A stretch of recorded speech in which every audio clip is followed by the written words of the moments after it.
if you've been keeping track, it's now been 101 days since Toronto went into lockdown. And when the current order expires next week, the city's top doctor wants the province to maintain tough restrictions. Case counts at present call for a cautious approach that will allow us to reopen and to do so as safely as possible. Based on the data in front of us, it is clear that reopening widely, such as under the red category of the provincial framework, is not advisable at this time, given our current case counts.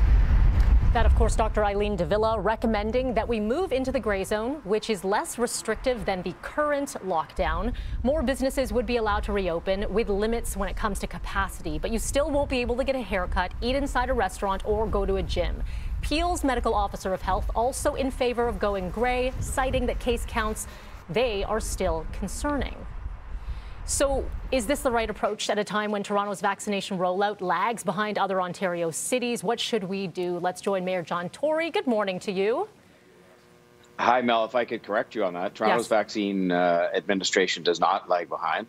We just have a lot more frontline healthcare workers and people living in long-term care and so on to do first, which is in the provincial priority list, and rightly so. These are the most vulnerable people, and we have way more of those to be done first. But the vaccine allocation we got was done on a population per capita basis. And I should say, thousands upon thousands of people over 80 have been or will be vaccinated at our hospitals that are all part of the team we're all working on together. So there's a lot of sort of myths out there about what's going on. We'd love for the whole thing to be going faster, but we need supply. And we need the registration and scheduling system to be up and running, which it will be on March 15th. But many over 80 people are being vaccinated in Toronto, and we have vaccinated thousands upon thousands of people in the city. Mayor Tory, thank you for that clarification. Yes, indeed. That was the big question, was about the allocation and whether or not, and this is not in the city's hands, is whether or not more maybe should have been allocated to our city, given that we do have a number of frontline long-term care homes.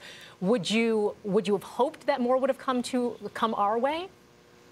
Well, I'm careful not to sound like I think that, Toronto should be given special treatment just because it's Toronto. But the fact is that the population makeup here in terms of, for example, we have half of all of the doctors in Ontario living right here in Toronto, and they're in that first group of people that get vaccinated. We have a much larger number of, we have a number of people who are seniors equivalent to the entire city of Guelph living in the city of Toronto. So it's a much different and much bigger city, and an allocation that took account of that and of some of the problems we've had, frankly, where the number of people infected with COVID-19 has been much higher in some of the neighborhoods, and you'd think that would be a place where you'd want to go and do a much broader degree of vaccination first, because that will address the problem in a more intensive way. But having said that, we're getting on with doing what we have to do. We have a huge network of clinics in pharmacies and hospitals, and those are the ones that are already vaccinating people over 80. And we're going to proceed ahead to get this done, and we will be ready when the supply is available to us.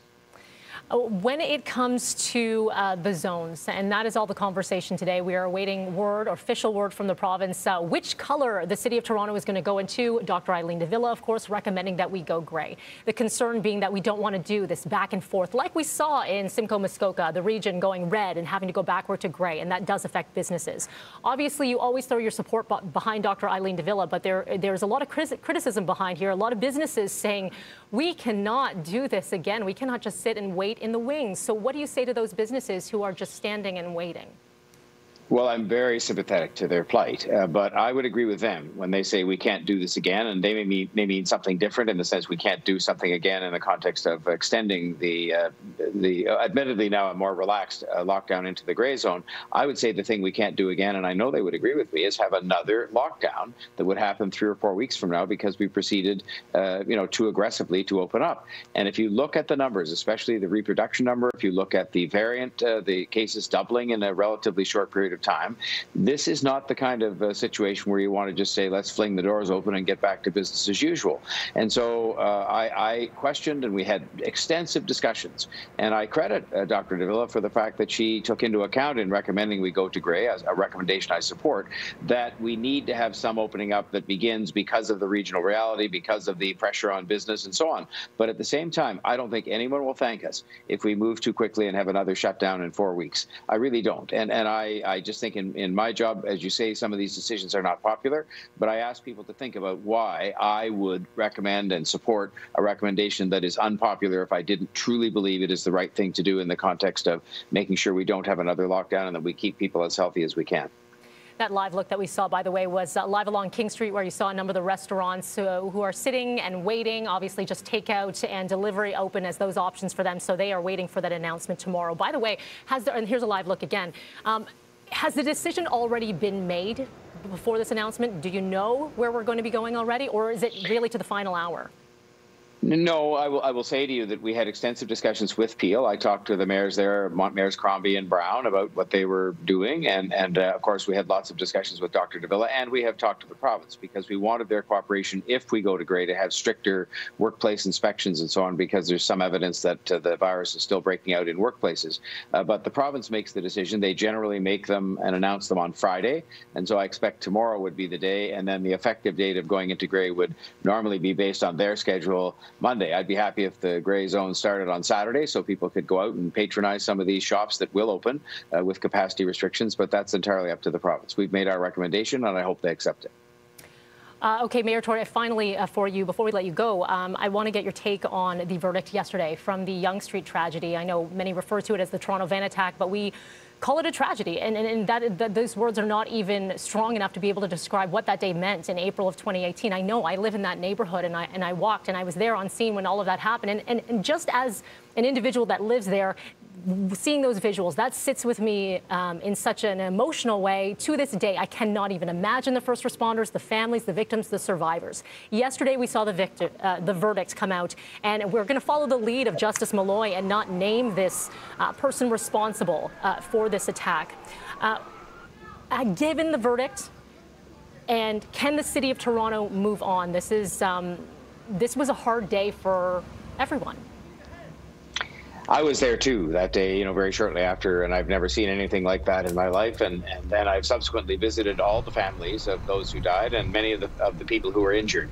When you talk about sort of healing, I think what happens is the wound closes to some extent, like we've all experienced, but you have a scar. Mm-hmm. And I'm not sure that scar on the city will ever go away either, because it was something that hopefully will never happen again, but it was just an unbelievable tragedy. And so justice was done, I believe. I think that we have to be mindful of hatred towards women and make sure that when we see that or hear that we speak up and stand up about it.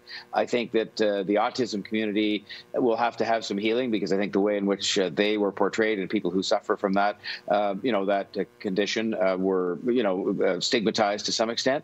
But most of all, I think we have to just keep the victims in our minds forever, and their families and those who are injured, some who are injured in a way where they'll never live a normal life again. So it's one of those things where the city is healing, will continue to heal, but there'll never be a scar that will be erased from that day, which I saw things as you did that you'd never want to see again in your whole life.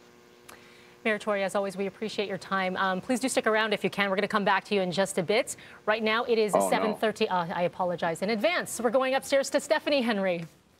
Good morning. Good morning. Can't wait to bring the mayor on back. Yeah, we're taking a look at what we have going on for your road